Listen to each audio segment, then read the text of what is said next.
Donc,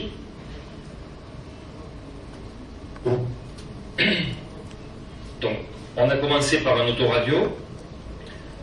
On a mis en place, vous avez toutes les dates des premiers que nous avons fait. Mais ce qui est important et dont on a fêté l'anniversaire il n'y a pas longtemps, c'est la première communication de la Lune à la Terre. Ça a été fait à travers un transpondeur Motorola. Nous avons été les premiers à sortir un GSM. Et dans les années 2000, et c'est ce qui va c'est ce que je vais vous présenter aujourd'hui, nous avons été les premiers à sortir la radio numérique.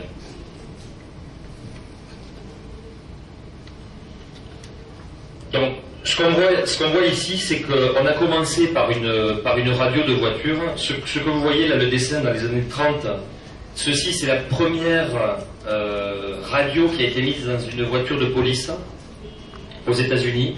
On a ensuite fourni les premiers talkie-walkie pendant la guerre. Des HT220, peut-être que les plus anciens qui travaillent dans les transmissions connaissent peut-être encore le HT220 parce qu'il a vécu pendant de nombreuses années. Et ensuite on est passé au GP300 dans le domaine de la radiocommunication, qui est un produit que tout le monde a apprécié. On a encore fait évoluer la technologie en proposant la série Waris des GP340, GP380, que vous voyez peut-être un petit peu partout sur le Cameroun. Mais on est arrivé à un plafond au niveau des technologies et au niveau des applications qu'on pouvait retirer, qu'on pouvait utiliser à partir de la radio. Et c'est pour ça que, grâce à la recherche et développement qu'on consacre, on s'est dit qu'il fallait qu'on passe, comme les gens l'ont fait de la cassette, ils sont passés au CD, on s'est dit qu'il faut quand même qu'on passe au côté numérique. Donc aujourd'hui, on travaille en radio analogique. Motorola a développé une offre numérique. Alors avant de vous parler justement de ce moto turbo, qui est le nom de guerre, on va dire, de notre radio numérique, je voudrais simplement vous donner quelques aspects. Pourquoi les gens utilisent de la radio et pourquoi ils ont raison d'utiliser de la radio. Parce que tout d'abord, c'est un équipement qui est solide et qui est durable. Une radio, on le verra par la suite, c'est un outil professionnel. On a des communications instantanées, c'est-à-dire qu'aujourd'hui, si vous avez un GSM, vous êtes obligé de composer un numéro de téléphone avant d'avoir quelqu'un.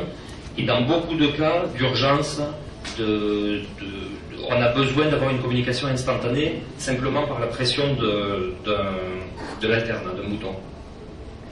Ensuite, la fiabilité, ce sont des appareils.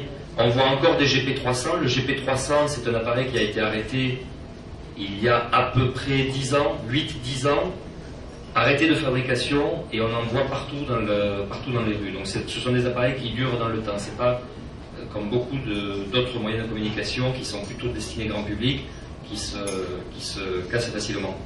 Ensuite, on va avoir le faible coût de fonctionnement. Un réseau radio, une fois que vous l'avez installé, vous n'avez plus que la licence à payer, et vous avez votre système qui fonctionne et vous pouvez l'utiliser 24 heures sur 24. Vous n'aurez jamais de coûts supplémentaires. Et ensuite, c'est tout ce qui est solution sur mesure, qui était, je l'avoue, difficile à mettre en place avec l'analogique, mais on verra tout à l'heure qu'on a énormément de solutions sur mesure qu'on peut utiliser grâce au moto turbo, la radio numérique.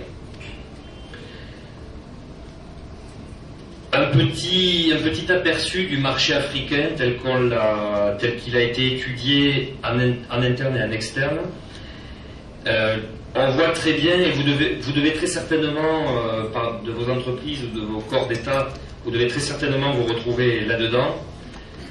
On voit qu'il y a une majorité de services étatiques qui utilisent la radio, mais pas seulement. Beaucoup d'entreprises les utilisent, des usines, la sécurité privée, même les hôtels utilisent la radio, et on va essayer de pousser, par l'intermédiaire de Ringo, tous ces aspects-là des radiocommunications. On a demandé à nos clients pour savoir quel serait le point qui vous ferait basculer de l'analogique vers le numérique. Et c'est ce qu'on voit sur le graphique de gauche. Les gens demandent une meilleure qualité audio. C'est très important pour que les communications puissent passer. Ils nous ont demandé une meilleure qualité audio. Ils nous ont demandé une durée de vie de la batterie qui est plus longue. On a des journées de travail qui font au minimum 8 heures, il faut que la batterie puisse durer minimum 8 heures, voire plus. Une couverture plus large.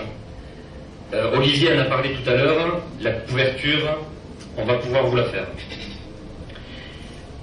Ensuite, un point plus faible également.